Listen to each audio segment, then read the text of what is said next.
Este é o Dr. André Luiz. Seja muito bem-vindo.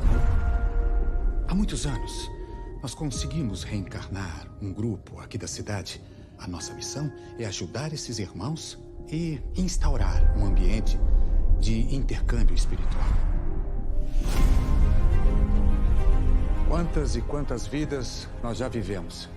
O que é realmente importante agora? O que vale mesmo é amar. Cadê o amar, amar, amar? Nada mais importa. Fato é que a próxima vida é sempre a mais importante de toda a nossa história. Rapaz, eu vou te fazer um médium dos bons. É assim que se demonstra o verdadeiro valor da vida.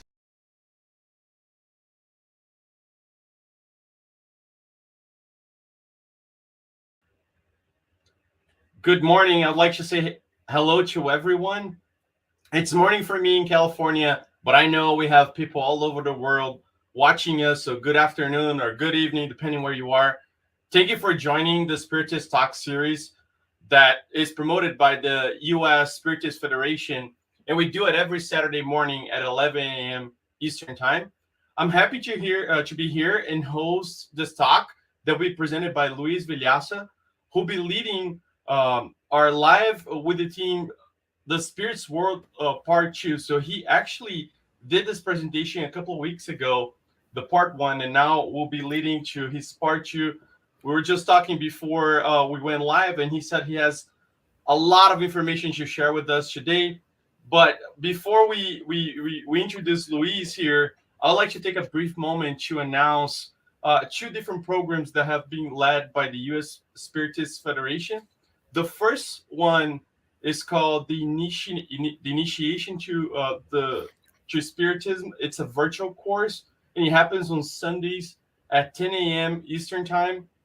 And this course is meant for people who want to learn more about Spiritism, understand the basic principles of Spiritism, getting initiated.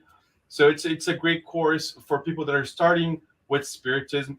And the second announcement that I would like to make is that we're going to be celebrating the 25th anniversary of the U.S.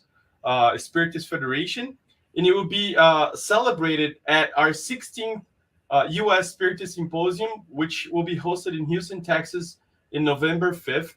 And the theme for this particular time is Time for Renewing, Healing, and Regrowth. And the symposium is an event for the whole family. I actually had a chance to participate in a couple of those, and it was always like a lot of fun. You meet a lot of people, and plus you learn a lot about Spiritism. It's really a magical moment where you are able to reconnect yourself. So one more thing before, and I know you guys are probably anxious to jump into the presentation here.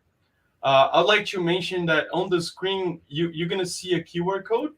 And if you want to help the U.S. Spiritist Federation to produce more publications or to promote Spiritism in general, please scan the QR code and we will really welcome your donation.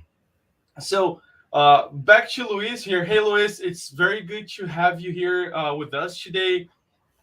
And so we're going to be talking about the spiritual world, which, like I said, you have done this a couple of weeks ago. And before I pass the ball here to LUIZ, I would like to mention LUIZ is an electronic engineer, and he has a master's degree from Carnegie Mellon University and also an MBA from Manchester University. He's also a worker at Grupo Fraterno, a Spiritist center in São Paulo, Brazil, where he labors on the mediumistic meetings and also teaches classes on Spiritism. So let's also take this opportunity to send your questions. There's a Q&A button there. Sorry, it's by using the chat window. And LUIZ has reserved some time at the very end of the presentation to address your comments and questions. So without further ado, LUIZ, it's all you.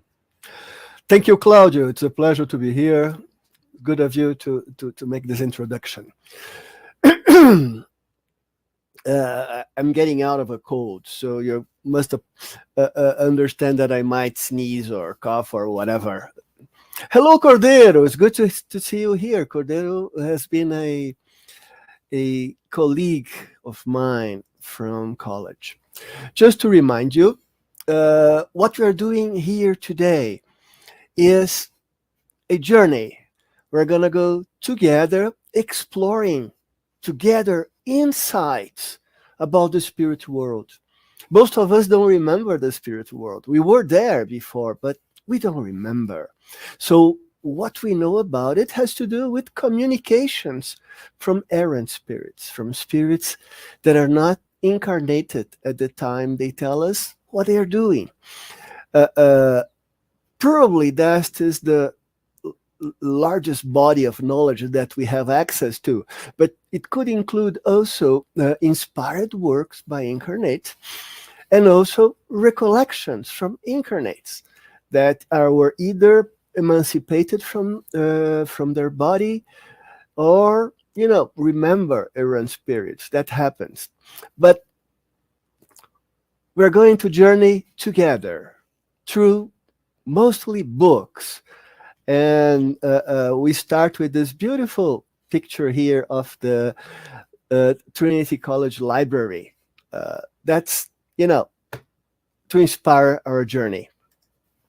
So let's go about it. And by the way, let me remind you of my notation. Whatever is in italics is being a direct reproduction from a book, word by word. Sometimes skipping parts. All my slides are referenced, so you can go back there and check me out. Whatever is not in italic, like the former slide, is a comment by me or a summary or just information, okay? So let's continue our journey that we started 2 weeks ago, seeing more work by LUIZ. Now we'll go and visit his Between Heaven and Earth book. So somewhere in the middle of the book, chapter 8, and this is just to warm us up, we have Antonina, who is sleeping in an emancipation of the soul experience. She goes and meet André Luiz and meet Clarencio, and we will know, and Horacio, if I'm not mistaken, and we will know why shortly. But before we know why, Antonina asks Clarencio, why don't we have a living memory of our previous lifetimes? This is something we always ask. Wouldn't it be blessed happiness to consciously meet again those who we love the most? If we could recognize our former loved ones, we could see the faces and recognize them, wouldn't that be great?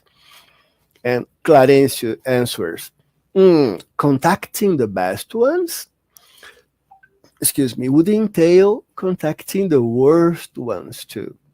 And inarguably, we haven't yet acquired balance and pure love that would allow us to do that, well. But the point here is, and he continues, our spirit makes notes of all steps of our journey.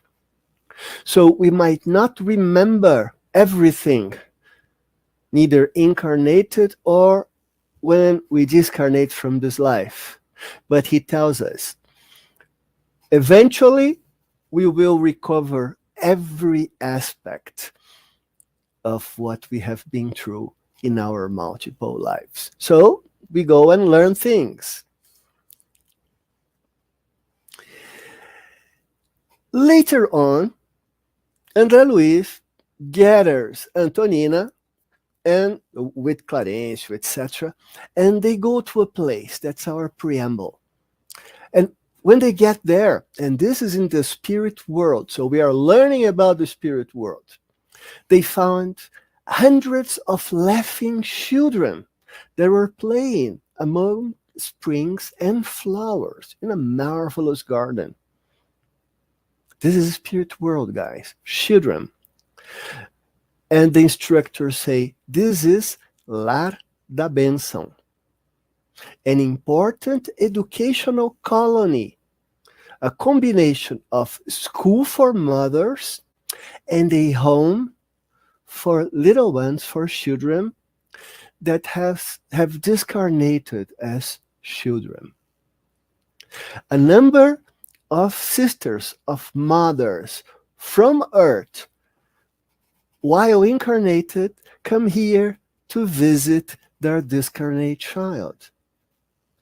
Isn't that something that warms our heart to know of the possibility that this is happening? It reminds me of friends who lost children, and oh boy.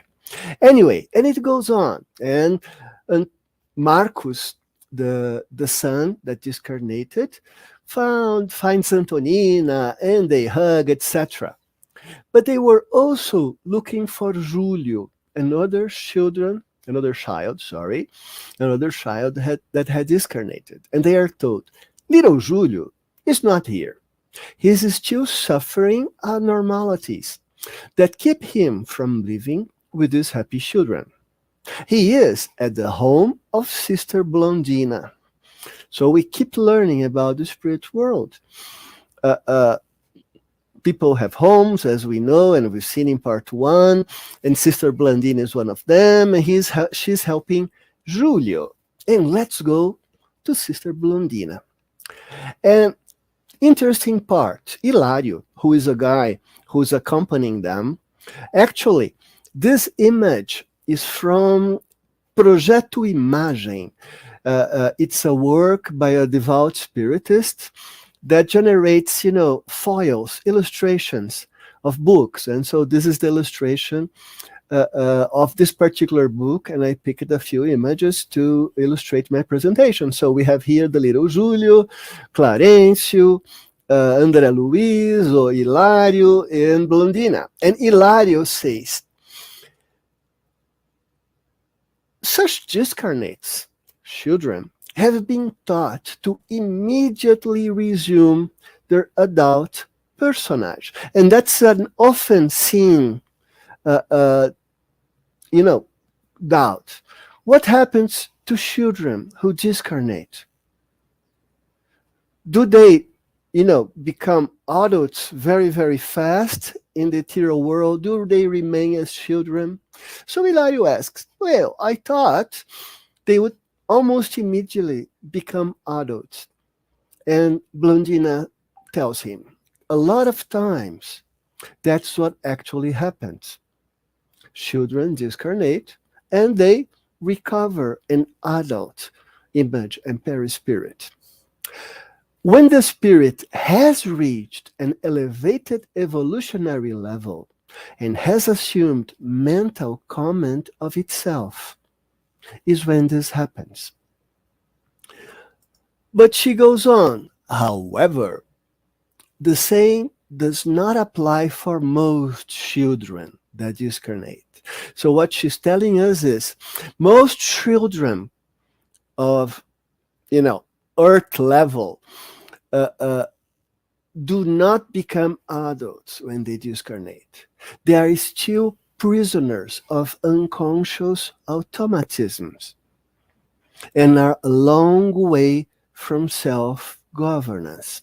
That's why we cannot do without the recovery time needed for someone who has left the physical vehicle, who has discarnated in the infancy. So most children, when discarnate, they remain children in the spiritual world. Were you aware of that? With this preamble, we move to a different book. This is one of 2 books that I am introducing to you in this set of 2 talks that are not yet in English. Actually, talking to Jussara of the United States Spiritist Federation, she told me that this book has actually been translated, but they were never able to publish it. I find it a very moving book. It's about a single communication of a single spirit that has happened through Chico Xavier in 1975. Let me give you some context here. Marcos, who is the spirit who will communicate, was a 12-year-old boy who was in a car with his two siblings, João, 11 years old, and Sheila, 7 years old. They were traveling with a friend, Maria, and they went in a day trip somewhere. And on their way back, they had an horrible accident. And the four of them passed away. The four of them discarnated in this accident. As you can imagine, the parents were mortified. They were all of Japanese ascendants. You can see their last names there. And they were not spiritists, but, you know, the mother was, what's the word for that, was directed by a friend to seek Chico Xavier for some consolation. She actually went to Uberaba 3 times. On the first 2 times, no communication came. On the 3rd time, on December 12, 1975, 10 months after his death, Marcos sent a communication. That is, this book, essentially, chapter 5, if my memory doesn't fail me. I've used the illustrations of the book. They were not drawn by Marcos, they were drawn by a professional artist. And I picked up excerpts of the book here, okay? I had to translate it. I did my best. So I'm going to read what Marcos said. My dear mommy, my dear daddy, I am obeying my grandfather Joaquim, who brought me here to write. We are like on a direct telephone line in which the pencil line is forming my words without me being able to receive the words of my dear parents at the same time.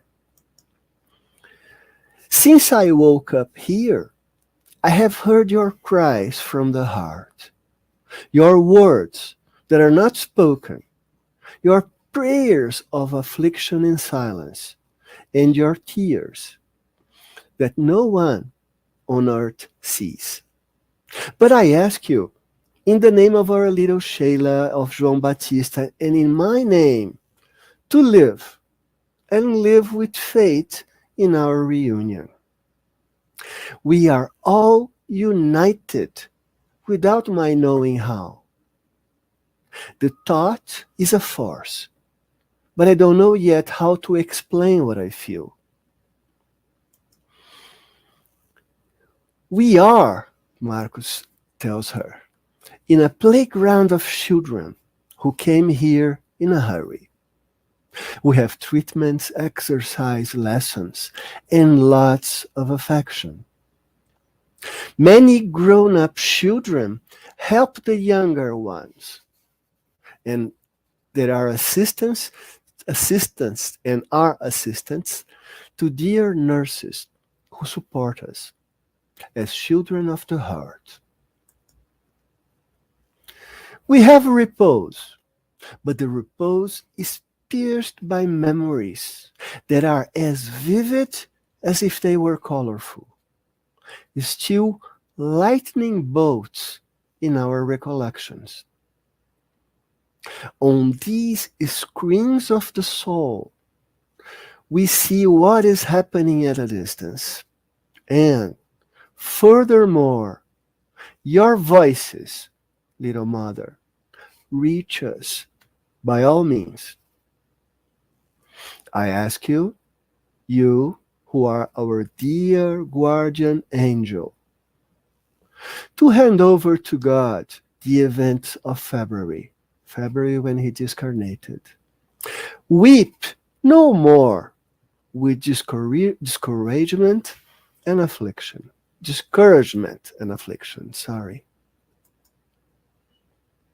Here, we have many people dedicated to good.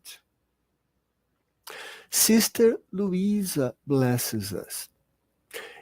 A benefactress I never met. And a saint, whom we should call Brother Ukuru, surround us with much love every day. Uncle Diogo and Grandfather Joaquim are companions who do everything to help us. Of Aunt Maria is the lady who was with them in the car crash and also discarnated at the time. Of Aunt Maria, I know nothing. I ask about her, but all I get is the news that she's doing well. As a parenthesis, this Sister Louisa, she is believed to be a friend of the family who discarnated many years before.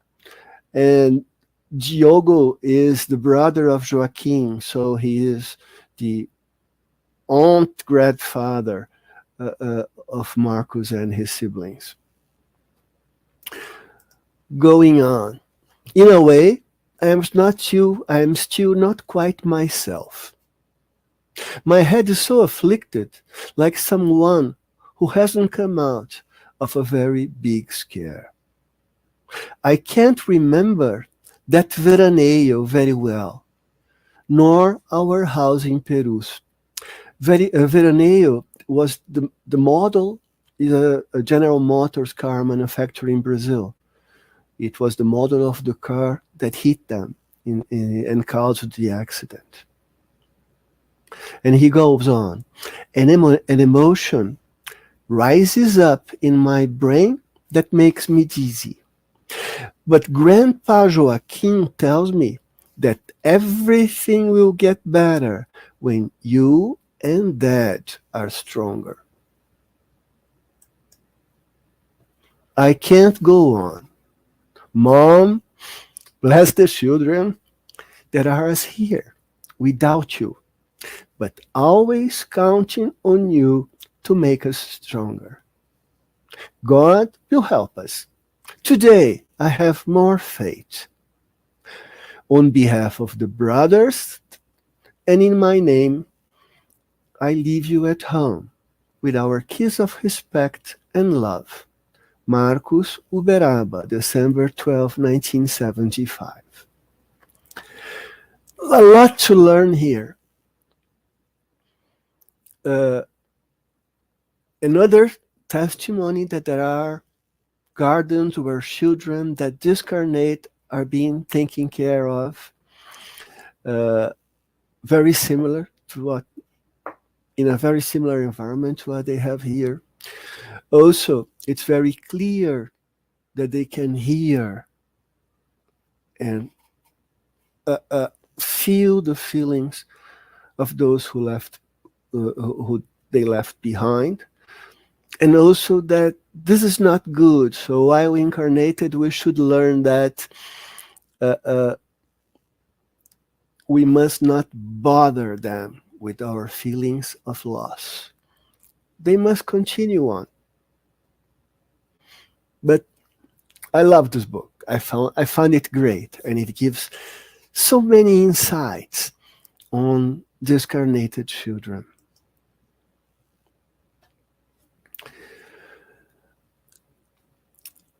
As a preamble to our next book, this comes from the Center for Spiritist Studies and Research of Curitiba. Curitiba is the capital of state of Paraná in Brazil. And they share with us. It's interesting to note that André Luiz's first book caused great impact because of the novelty of its information. Some even contesting his description of a spiritual life very similar to the one we lead on earth. The curious thing is that similar descriptions already existed from the early days of modern spiritualism. But they had fallen into oblivion. They had been forgotten. One of these cases is what Andrew Jackson Davis has reported to us around 1850s, the beginning 1820, 1840 something, okay? So let's peruse, oh, that's a very good word. Let's check out some of Andrew Jackson Davis's accounts. I'm beginning here with Arthur Conan Doyle reports on Andrew Jackson Davis. Arthur Conan Doyle, as you probably know, was a very famous, very important non-fiction and fiction writer. And many of the fiction books that he wrote had that famous personage, Sherlock Holmes, and his assistant, Watson. But here is a non-fiction book about spiritualism. It's called History of Spiritualism. And in chapter 3, he talks about Andrew Jackson Davis. Andrew Jackson Davis, according to him, was a remarkable man. He was born in New York in the banks of the Hudson of an uneducated family. He was feeble in body and starved in mind. Arthur Conan Doyle's words. He reported having had only one book until he was 16 years old. One book.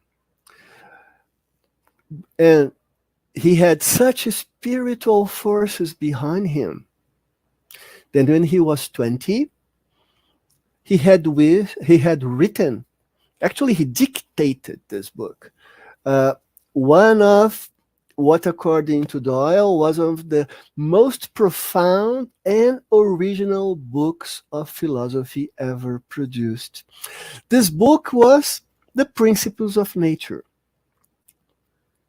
And I'm going to go through some of the things that Andrew Jackson Davis has shared with us in 1840-something about the spirit world.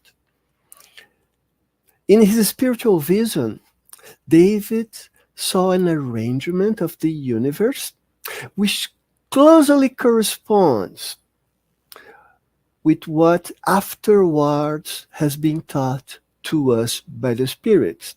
And this is Doyle telling us on his perspective in 1920s. So after 1920s, we have so many other reports by spirits, and they are all very similar, and that's the journey we're doing together. So Andrew Jackson Davis saw a life in the spirit world that resembled that of Earth, with pleasures and pursuits that would appeal to our natures.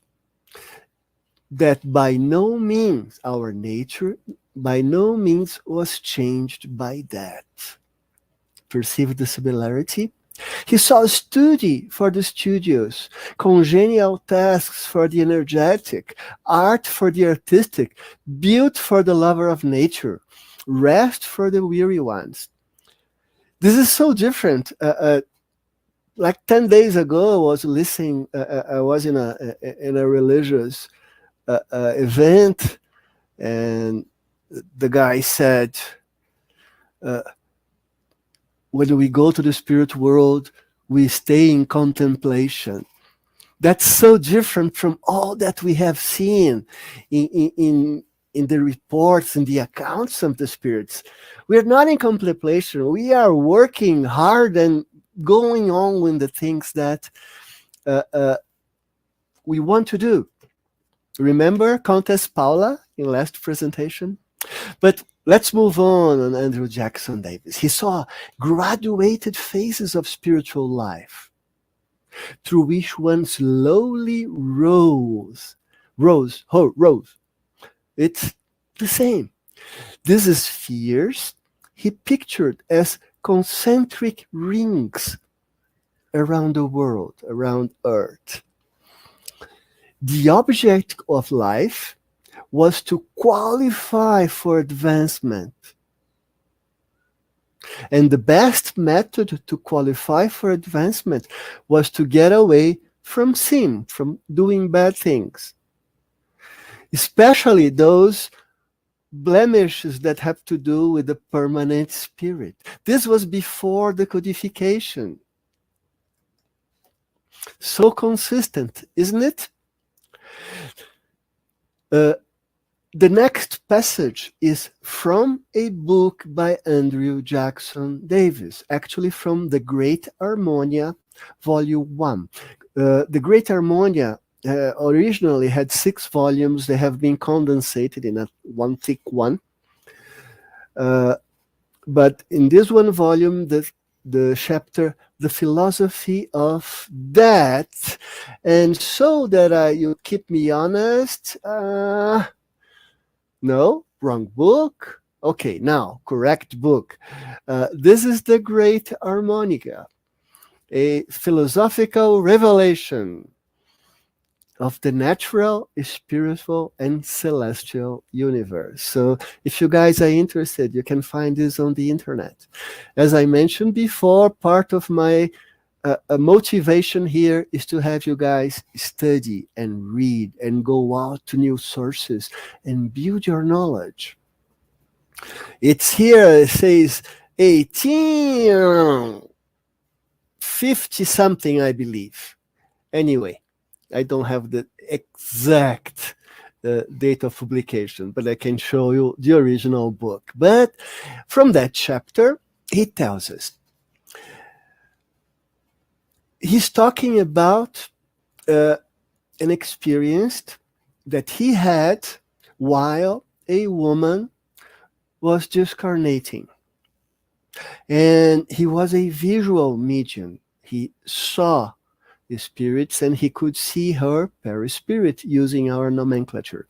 So, our current nomenclature. So, let's read what he put in Great Harmonia.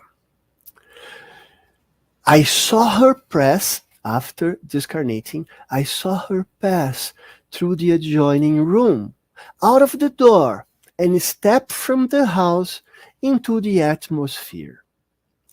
Immediately upon her emergement from the house, his words, she was joined by 2 friendly spirits from the spiritual country. And after tenderly recognizing and communing with each other, the 3, in the most graceful manner, began ascending obliquely through the ethereal envelopment of our globe. The air.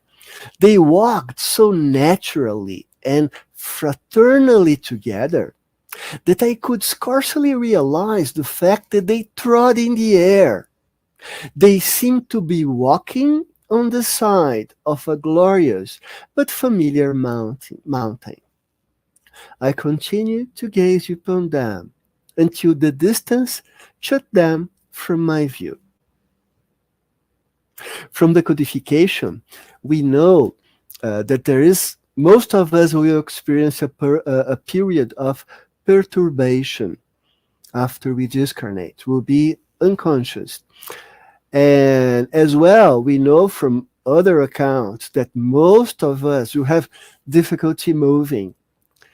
But isn't it interesting? I wonder, when we discarnate, we will be received by people that we love, that love us, and will we be able to immediately after it walk with them to somewhere in the spirit world? Isn't that neat? Oh well. Back to the codification. There's a full chapter on the Spirit's book about the spirit life. Go back there, reread it. You'll find things that you probably don't remember that were said there. Anyway, one of the things there in questions 223 and 224 has to do with when will we incarnate again after we become errant spirits. Kardec tells us, the spirits through Kardec tell us, that those intervals between incarnations last from a few hours to thousands of centuries. Oh boy. Strictly speaking, there's no outside limit assigned to the errant state. I don't know, from what we hear in mediumistic meetings and from what we read from books, I don't remember any account that's over, a few centuries. But thousands of centuries, that's scary, isn't it? But never forever. Our errant periods will never last forever. Sooner or later, a spirit always has the opportunity to begin another existence. Now we skip to a fairly recent book. I want to present you new stuff, new books. I want to get you guys curious. This is another book by Manuel Filomeno de Miranda, psychographed by Divaldo Franco. It's available in English. It was published around 2020, barely 2 years ago. It's called On the Way to a World of Regeneration. The text that I present here is my translation because I do not have access to the original English translation. There's no Kindle edition, and I couldn't get the book here in Brazil. So you bear with my translation. I skip to chapter 13. Actually, the book, just so that you have, a feeling for the book, has 2 parts. First part has to do with the pandemic, and they go down in a row to earth in a work group, Manuel Filomeno de Miranda with others, to help, including Eurípides Barçanufo, to help in the COVID pandemic. So they work with the recent discarnated. They do a lot of work there in the spirit. I don't know how to say that in English. Anyway, eventually they will go to a second task, and the second task is a work group. Actually, a task force would be a better. Is a task force to help in a group dislocation of spirits from the proximity of Earth to the proximity of somewhere else, probably a more primitive world. So, hey guys, aren't you curious? Go there and read it. Anyway, from chapter 13, a few details. Eurípides Barçanufo is explaining to Manuel Filomeno de Miranda and others that one, when discarnated and when he gets to the spirit world, his unconscious models the image, the perispirit, his form, with which one form he was most familiar, the one he liked best, on the one in which he was best known. My friend João usually say that we tend to have the form like 40, 50 years old, independently of the fact that we might discarnate, 90 or whatever.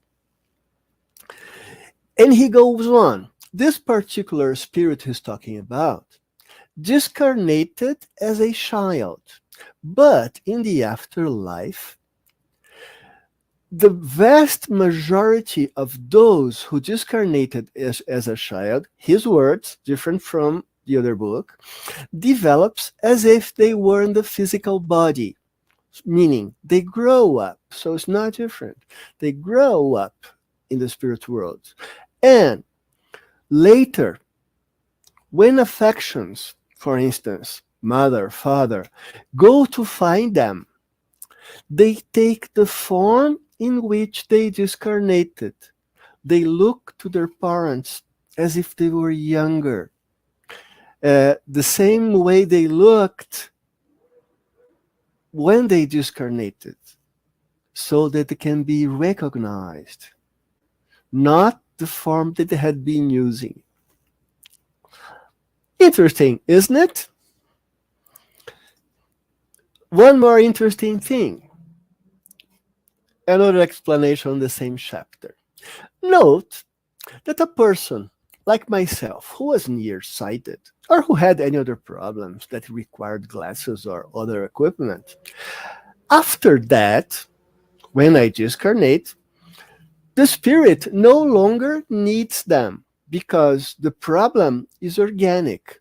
However, I might be so adapted to the use of this that I keep using these instruments, although they are no longer needed. So if we meet later, after we discarnate, you might find me with glasses, even though I don't need them, because I'm used to them and they are part of myself.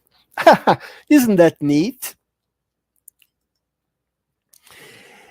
During the book, while they were, helping in the COVID pandemic, they were summoned to a large, important meeting in a colony in the Amazon.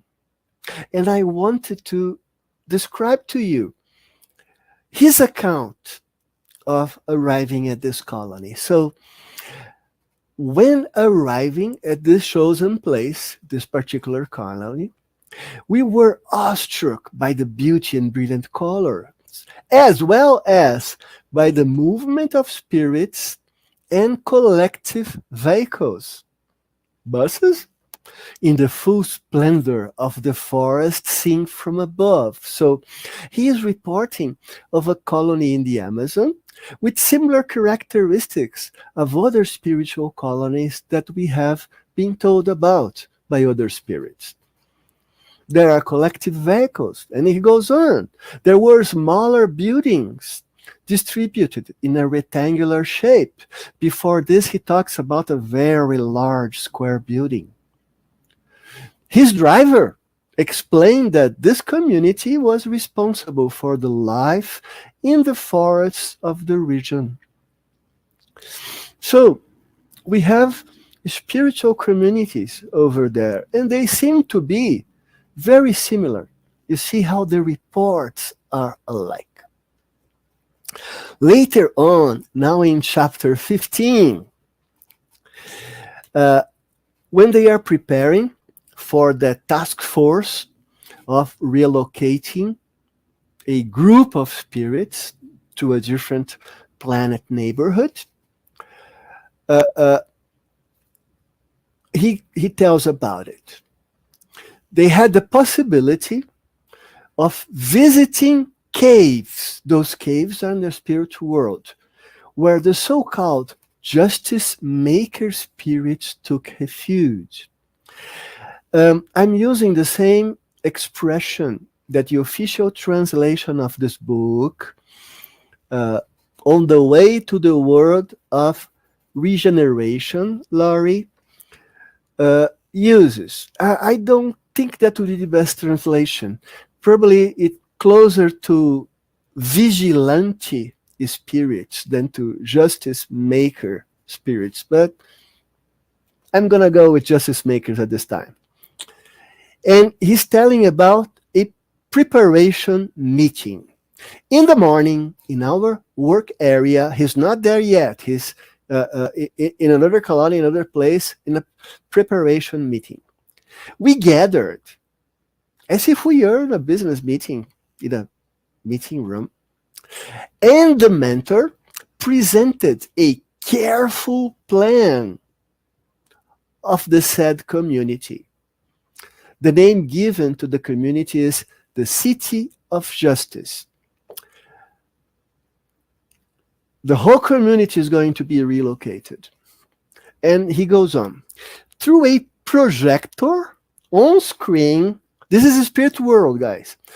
Through a projector on screen, we watched fascinated, vivid drawings of the location and, at the same time, movement that gave life to beautifully delineated graphics. As I mentioned before, there is technology in the spirit world, advanced technology, as we have seen in many other books. The huge swamp, the very special projection was impressive, as if we were there in the hostile region. Probably something like a heavily animated graphics like in current or best than current video games. Isn't that neat? Claudio, isn't that neat? And I had to bring to you this section of the book. So he's telling what he's seeing in the projector in the meeting room. So he sees oversized birds of scavenging habits flying around, calling menacingly in a shadowy region where no sunlight penetrated. Shapeless beings, hairy biotypes prowled around. His words, it's likely that in Dante Alighieri's extraordinary work, Virgilio had led the poet in partial unfolding, emancipation of the soul, unfolding, same thing, through sleep, to a similar region on the face of the earth, which holds considerable numbers in different parts of the planet, giving rise to the tenebrous concept of hell. Neat theory, isn't it? My theory, if you watch the first part, was that Virgilio might have had inspiration, and his work, Divine Comedy, was the result of an inspiration. Here, Manuel Filomeno de Miranda say otherwise. Dante Alighieri, in an Emancipation of the Soul experience, had Virgilio take him by hand to the circles of hell. Isn't it a neat image as well? By the way, I didn't want you to bring more Botticelli. So this is an image. It's in the National Library of Paris, called Inferno. Is another vision of the Dante's Divine Comedy's Inferno. And do that. So you can see here, he was an illuminator, by the way. This image is sort of small. It's part of a book. It's deteriorated in down here, but you see forms and images and hairy biotypes in the circles of hell. So isn't that so similar to what we are reading? Back we go to before Andrew Jackson Davis. Swedenborg, 1688 to 1772. So we are talking here 1700s, beginning of 18th century. Was a mining engineer, an authority in metallurgy, physics, astronomy. He was an expert engineer. Since childhood, he was a clairvoyant medium. Arthur Conan Doyle, in his History of Spiritualism, chapter 1, tells that he is the first of all modern men who has given a description of the process of death and of the world beyond. Let's journey together to his description. By the way, this is one of the covers of the book by Arthur Conan Doyle, and it's also easily found on the internet. I have it here. The History of Spiritualism, first published in 1926.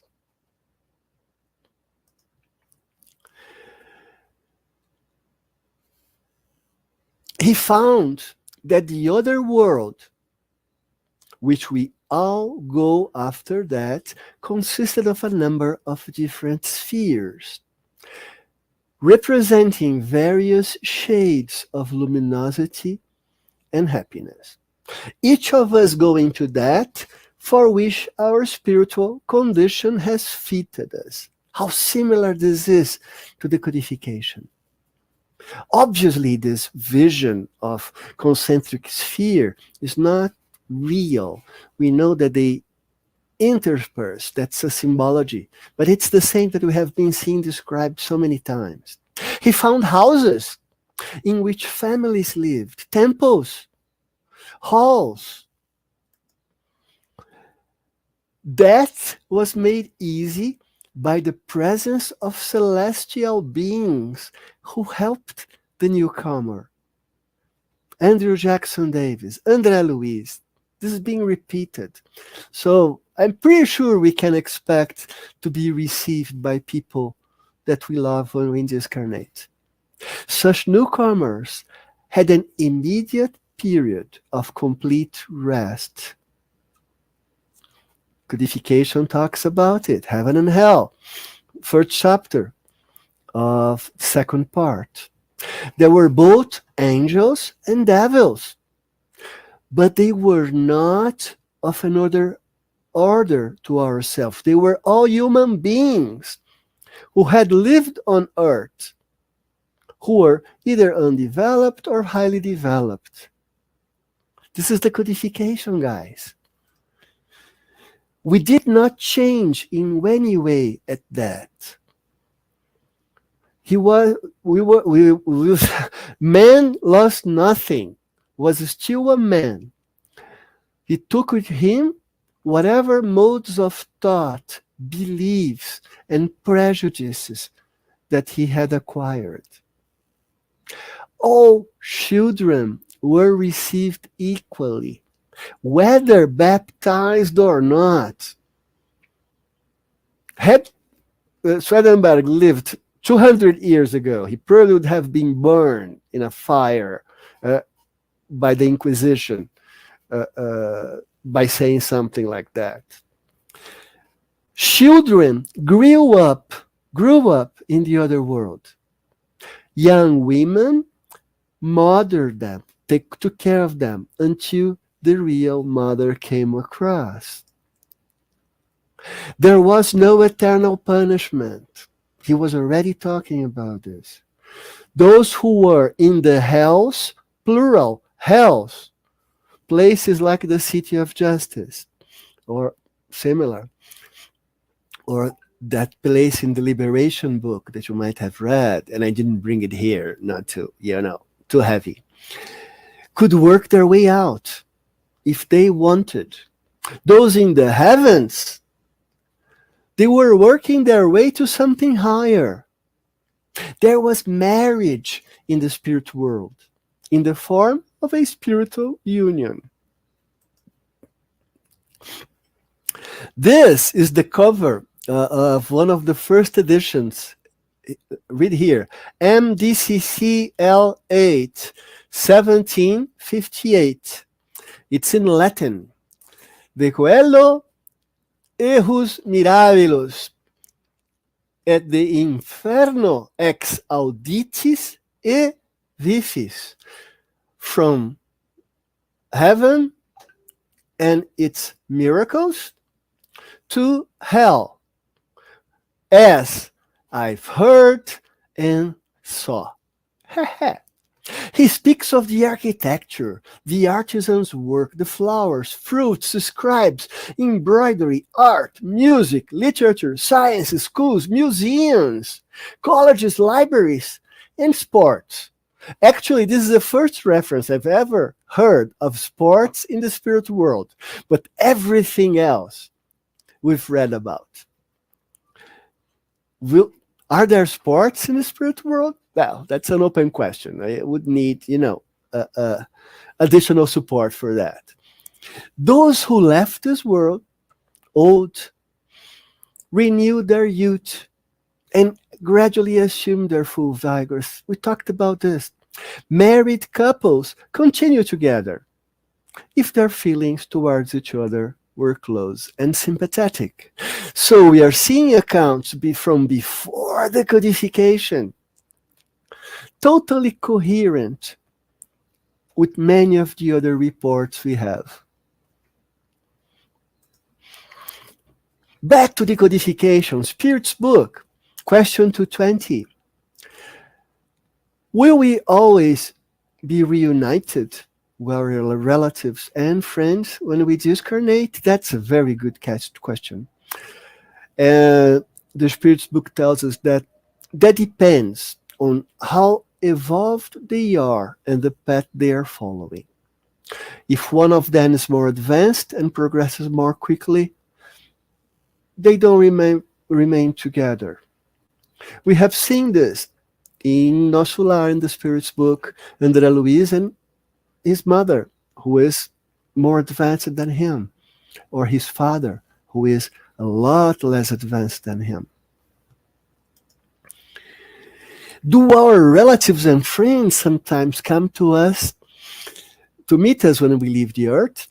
Yes, they come to meet the soul they love. They congratulate it as though it were returning from a journey. It's a blessing granted to good spirits. Those who are blemished remain in isolation. That's what the codification tells us. This image shows Frederico Figner, who wrote books through Chico Xavier with the pseudonym of Brother Jacob. Here he is shown with two friends supporting him when he is discarnating, and his daughter that had, discarnated many years before. He was a very special case. He was allowed to be conscious during all his discarnation process. We are told that this doesn't happen very often. Brother Jacob, Frederico Figner, was born in Bohemia. That's part of the Czech Republic today. Actually, most of Czech Republic is Bohemia. He went to Brazil, became a prosperous businessman. He was very interested in technology. He is supposed to have brought the first phonographers to Brazil and travel around with them. But he became an active spiritist and worked in the Brazilian Spiritist Federation, attending to the people. You have to read the book that unfortunately has not been translated to English yet. Hey guys from the USSF, that's a good target. And the beginning is very, very interesting, but that's the subject of another talk about discarnation. We'll go later. He discarnates, he has the support of his daughter, of Bezerra de Menezes, someone else that I don't remember. He is taken to a spiritual city where his daughter lives. And those two paragraphs are from Brother Jacob. He is in her house, in the spiritual world. After a few moments, we found ourselves with my daughter in a comfortable living room. With emotion, I saw a family portrait adorned with flowers. So his daughter in the spirit world had a family portrait. We don't know if it's a photo or a portrait, but images of his family. May we expect eventually to live in a city with family portraits around us?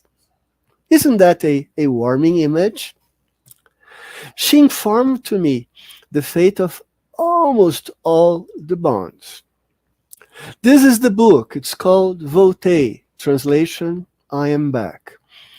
I went a few chapters before when he's describing his arrival to that particular spiritual community. He mentions that initially the residential houses were widely separated. They were on a wide plain, and he could see that the housing was getting more dense. They were in the outskirts of a big city, of this new plan of this spiritual world where he is now. They were in an emergency spiritual colony situated on less elevated planes. That's our group. Later on, he goes and visits the institution in which his daughter worked.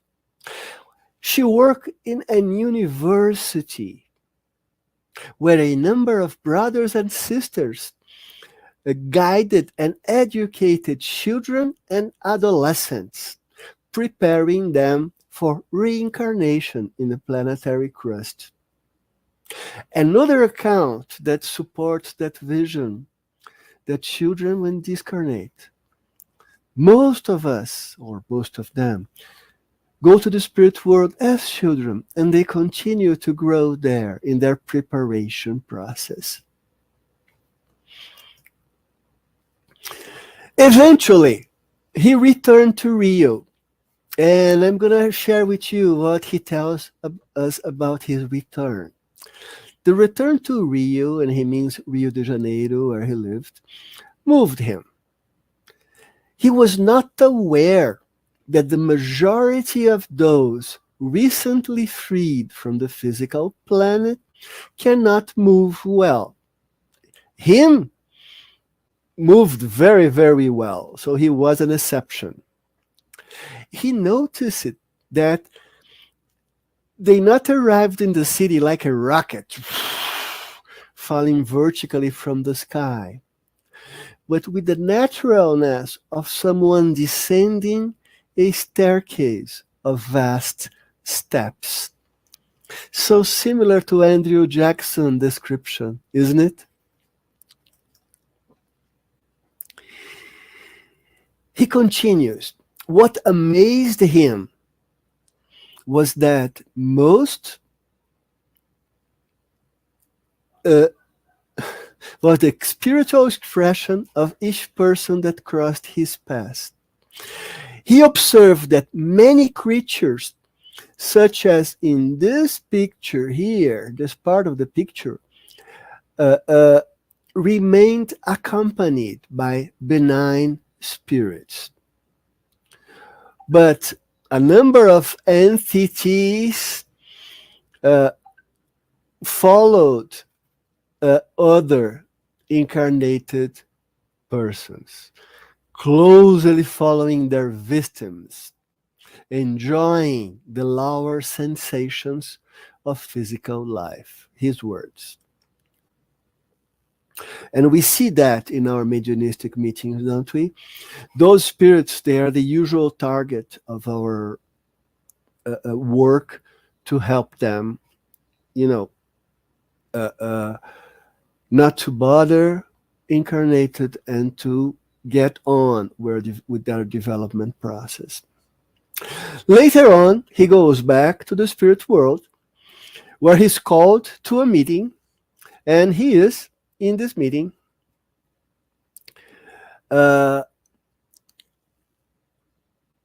he is in this meeting. There's a swarm of questions here. Oh boy.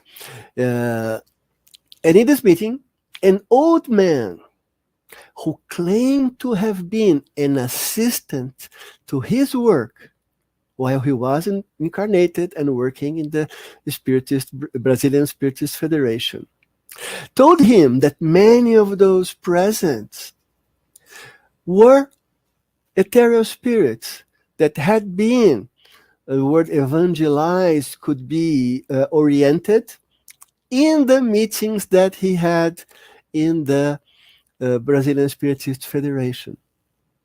So can we expect, we that work while incarnated in this, when we discarnate, to meet spirits that we have oriented while here? Isn't that great as well? It's neat. Wow. I don't know if people still use neat, but that's my generation word. And he continues. Most of them had been brought from multiple places in order to work together again. So he was being teamed up with errant spirits to do the same similar work that he did while incarnated in the Spiritist meetings, and now he will do the same work discarnated. He embraced his companions and told them that, they would not be working with him, but rather that he, Brother Jacob, would be their collaborator. But the concept is great, isn't it? And final slides on this book. He goes back to Rio with his team to do the work, and he reports that this was my first dialogue after discarnation with a spirit deviated from the good. So here he is, supported, and here's the spirit he's talking to. This is also from Projeto Imagem. My brother, he said to him, why don't you decide to free our sick friend who's already so miserable? And the spirit answers, and you, not even after being dead, do you give up bothering me? Yes, I don't give up because I want to be your friend. I want to bring your spirit to light. And it goes on. So after discarnation, he met a spirit he tried to orient it, or he had oriented in the past, and now discarnated, he's doing the same with the same spirit. The work goes on. Back to the codification, and I will be on time. Don't be afraid, Daniel. Time is under control. Question 257 is a long essay in the Spirit's book regarding the spirit world, so go there and read it.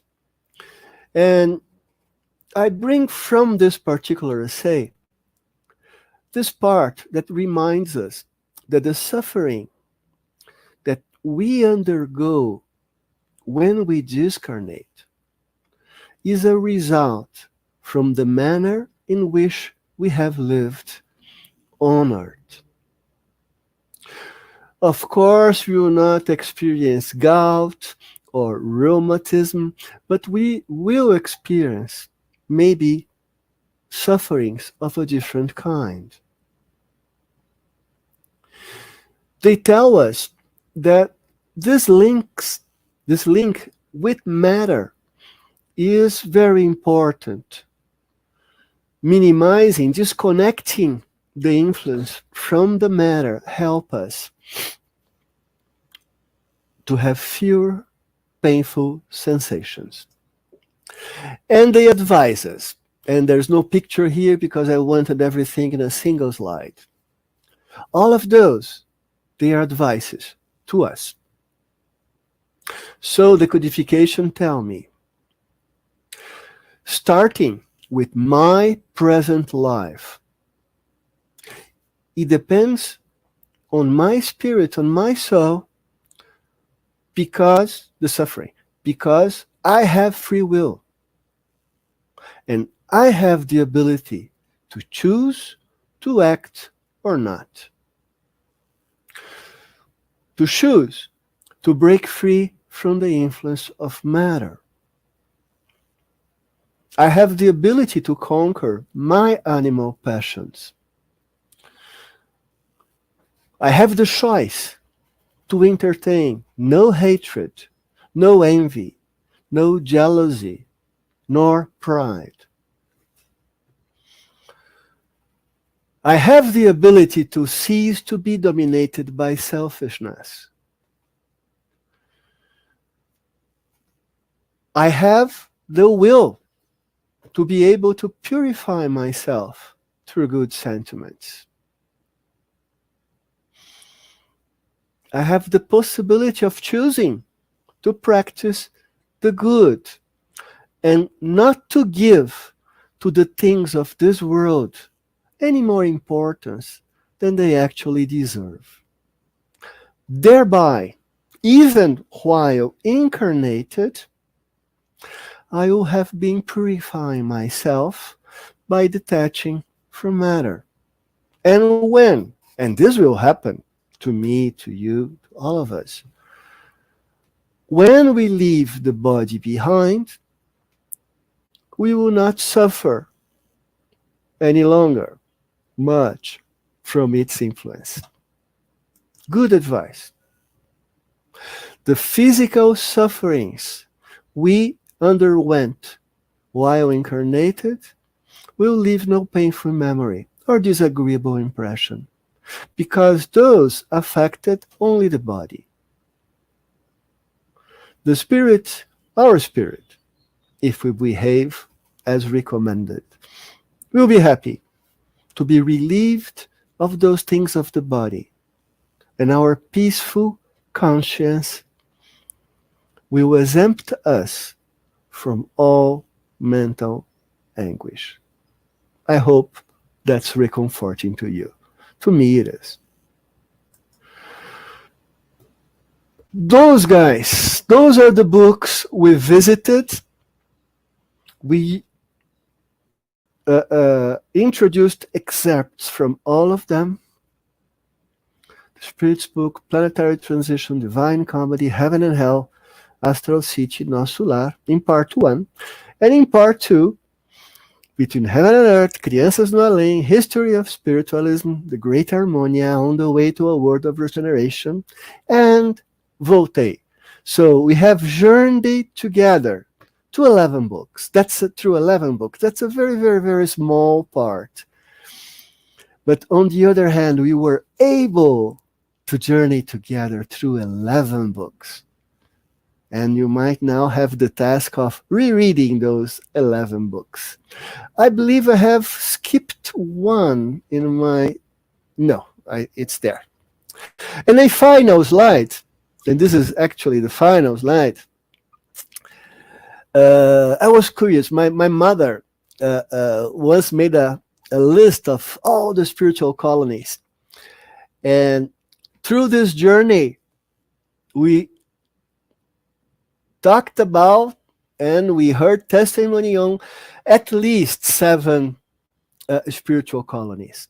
Colônia Redenção and a Jewish spirit community that was named from planetary transition, Nosso Lar from Astral City, Lar da Bênção from Between Heaven and Earth, On the Way to a World of Regeneration presented us to a colony in the Amazon and to the City of Justice, and Voltaire, where Brother Jacob told us about the emergency spiritual colony where his daughter was, as an errant spirit. So we journeyed to 7 spiritual colonies. Fantastic, isn't it? Thank you so much for being here with me on this journey. I hope you have enjoyed it. I had a lot of fun. And if there are any questions, it would be a pleasure to try to address them. Awesome. Thank you so much, Luis. That was a very enlightening of you. And throughout the presentation, there were several moments and some of those questions came up. I would like to start with one that always touches me as a parent. So can you tell us, why do children disincarnate, especially some at a very young age? If you could comment on that, that'd be great.